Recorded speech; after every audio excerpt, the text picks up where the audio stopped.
Hello મિત્રો, રામ રામ ને સીતારામ, માતાજી હોના હારવાના કરે. મિત્રો, જીવદયાના સ્થળ ઉપર આપણે તો ચોખાનું ભરેલું જે કેરેટ હતું એ આપણે લઈને આપણે પક્ષી માટે સણ નાખવા આવી ગયા. કેમ કે જો મિત્રો આપણે ચોમાસું હાલે છે એટલે પક્ષીનો જે આપણા શેડ બનાવેલો છે એમાં આપણે ટ્રે મૂકેલી છે, તો આપણે એમાં કાળુભાઈ અને તેમજ આ સંજયભાઈ આપણે સણ નાખે છે.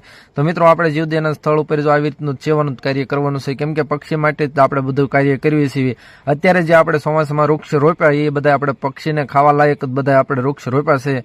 વડલો, પીપળો, ઉમરો એ બધા જે અને આપણે જે ફળ આવે સરસ મજાના એ જ બધા આપણે રોપ્યા છે.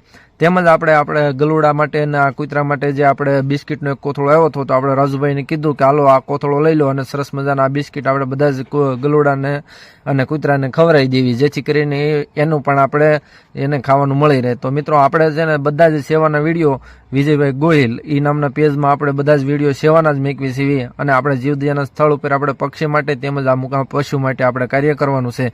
તો અમારા પેજના મિત્રો ફોલો કરી દેજો, લાઇક કરી દેજો અને શેર કરી દેજો. બાકી ડાયરાને રામ રામ ને સીતારામ, જય માતાજી. તો મિત્રો આપણે છે ને આવું જ કાર્ય કરવાનું છે. તમને પણ જો આવી રીતનું કાર્ય ગમતું હોય તો તમે પણ આવી રીતનું કાર્ય કરજો. બાકી છે ને બધાને જય માતાજી, રામ રામ ને સીતારામ.